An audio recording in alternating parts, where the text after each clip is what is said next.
On top sports matter for Tokyo, Japan, Edo government don't salute Olympic 100-meter finalist Enoch Adegoke, say Edo ready gidigba to welcome am with red carpet party.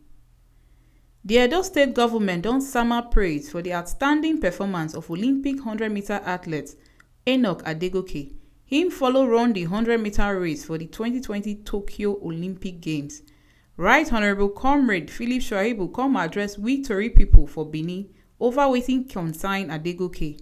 Him say Adegoke performance na bad luck wey hit athletes. Say he suppose win at least bronze medal. Him come talk say despite the outcome of the race, Edo state government go welcome Adegoke with red carpet reception when he return to the country, as he deserve to be ambassador of Edo state. Edo people, we are very proud of Enoch Adegoke, and we are very unfortunate that that muzzle pull dragged him back.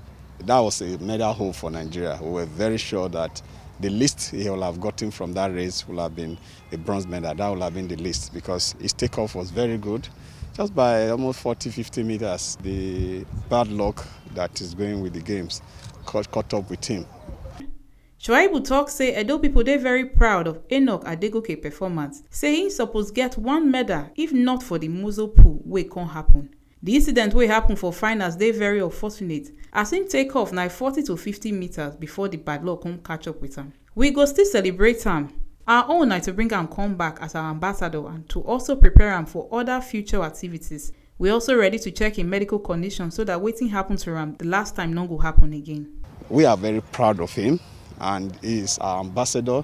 Just like we told the world, we celebrated him when he was going and we are still celebrating him. And our is to now get him back home, prepare him for further activities, and also check his medical condition so that future races he will not have those kind of muzzle pull.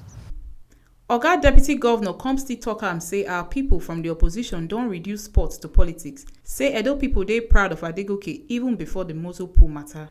This one are the ogbonge informate on top sports matter for Tokyo, Japan, as Edo government don't salute Enoch Adegoke despite the muzzle pull. My name is Jennifer Ihimi from Benin.